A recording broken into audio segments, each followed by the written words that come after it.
Hello dear student, welcome to our channel PKP. आज की class में गणित की कार्यपत्रक 12 देखेंगे जो कि 2 अगस्त का है। तो ये आपका हिंदी मीडियम का, इंग्लिश मीडियम आपका अपलोड हो चुका है। ठीक है, तो यहाँ पर हम देखेंगे टॉपिक है अंक गणित की आधारभूत प्रमेय। बट इसको देखने से पहले अगर आप चैनल पर नए हैं तो चैनल को सब्सक्राइब कर लें ताकि नेक्स्ट वीडियो की नोटिफिकेशन मिल जाया करे। सो स्टार्ट करते हैं। आधारभूत प्रमेय क्या है? याद कीजिए अभाज्य संख्याएं। तो अभाज्य संख्याएं आपको पता है, जैसे 2 हो गई, 3 हो गई। तो जब 2 का फैक्टर निकालेंगे तो क्या होता है? गुणनखंड 2 गुणे 1। 3 का निकालेंगे तो 3 गुणे 1, यानी कि एक तो इसका गुणनखंड 1 होता है, दूसरी वह संख्या खुद ही हो रही है। ठीक है, तो अभाज्य संख्या वह होती है जिनके केवल 2 गुणनखंड होते हैं, एक और स्वयं वह संख्या। उदाहरण के लिए 7 का गुणनखंड 1 और 7 है, अतः 7 एक अभाज्य संख्या है। गुणनखंड क्या है? वह संख्या जो दी हुई संख्या को विभाजित करती है। जैसे 15 है तो 15 को हम क्या लिख सकते हैं? 3 गुणे 5। तो ये क्या है? ये जो दिख रहे हैं यही इसके गुणनखंड हैं जो इस 15 को क्या कर रही है? विभाजित कर रही है। ठीक है, गुणनखंड वृक्ष क्या होता है? प्रत्येक चरण पर गुणनखंड करते हुए किसी संख्या के अभाज्य गुणनखंड प्राप्त करने का क्रम होता है। एग्जाम्पल इसका ऐसे समझिए, जैसे यहाँ पर 30 है। 30 को आपने क्या किया? 15 दूनी 30 कर दिया, है ना? 15 दूनी 30 कर दिया, तो यहाँ पर 2 और 15 मिल गया इसका गुणनखंड 30 का। अभी 15 को और भी हम छोटा कर सकते हैं। क्या कर सकते हैं? 3 पचे 15। तो इस तरीके से अब आपको गुणनखंड क्या मिल गया 30 का? 2 गुणे 3 गुणे 5, यानी 2 3 6 पंचे 30। तो 30 मिल गया आपको। ठीक है, तो इस तरीके से जब ये इसको हम तोड़ते हैं तो ये क्या कहलाता है? गुणनखंड वृक्ष कहलाता है। ठीक है, इसका एक उदाहरण है, देख लेते हैं। जैसे 15,480 है, तो जब भी आपको यहाँ पर इकाई अंक पे 0 2 4 6 दिखाई दे तो आप क्या समझेंगे? ये सम संख्या है। सम संख्या है तो 2 से ये कट जाएगी। ठीक है, तो अगर हम 1540 को डिवाइड करते हैं, जैसे हमने 30 को 2 भाग में बांटा, 2 गुणे 15, तो 15 दूनी क्या हो रहा था? 30 हो रहा था।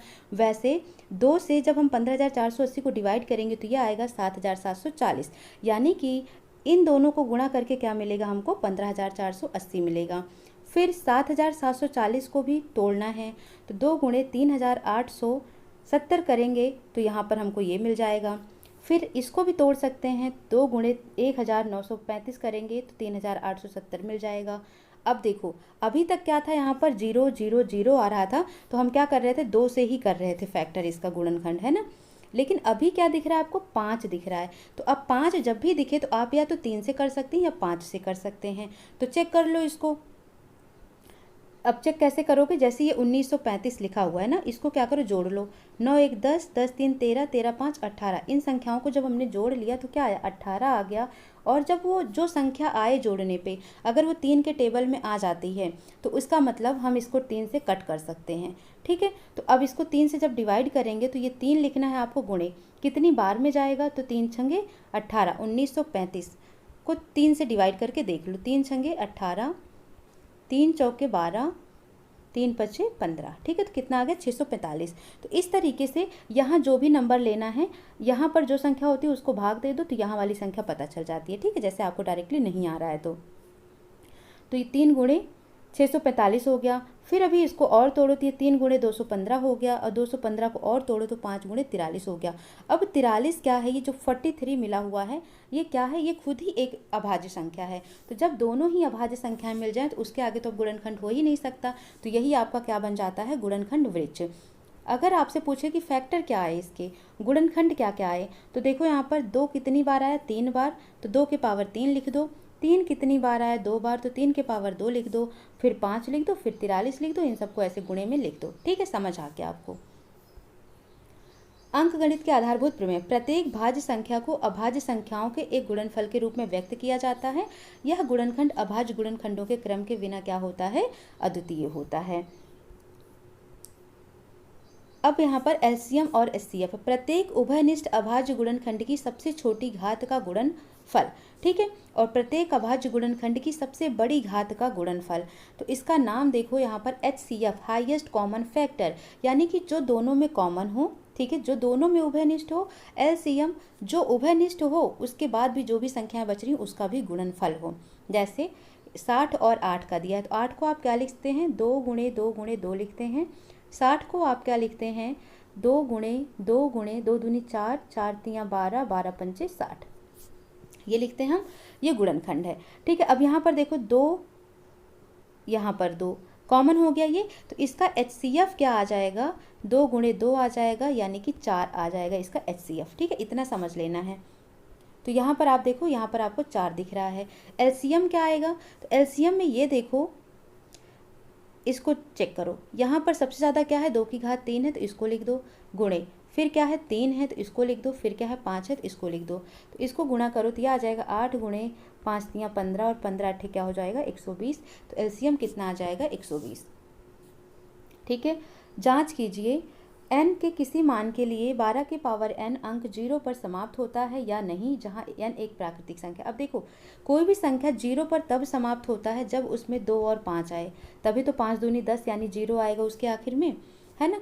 लेकिन यहाँ पर अगर हम 12 की बात करते हैं, 12 की बात करते हैं, तो 2 दूनी 4, 4 तियाँ 12, तो यहाँ पर तो 5 आया नहीं, तो इसमें 0 नहीं आएगा। ठीक है, तो यही चीज़ें यहाँ पर लिखी हुई, कोई संख्या 0 पर समाप्त होगी यदि उसके गुणनखंड में 2 और 5 आता है। अंकगणित की आधारभूत प्रमेय के प्रयोग से 12 के गुणनखंड इतने हैं। ठीक है, 12 के गुणनखंड में केवल 2 है परंतु 5 नहीं है, इसलिए 12 की पावर n अंक पर 0 समाप्त नहीं होता है। क्वेश्चंस करते हैं अब, इतने को अभाज्य गुणनखंड के रूप में व्यक्त कीजिए। ठीक है, किसके रूप में, अभाज्य गुणनखंड के रूप में। तो कैसे व्यक्त करोगे, ट्री बना लो इसका, 32,760 है। ठीक है, ये फर्स्ट का सोल्यूशन देखते हैं।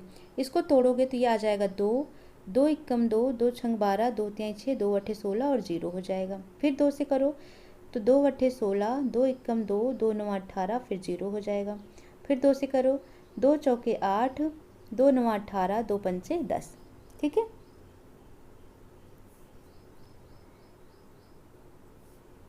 यहाँ 0 लग जाएगा।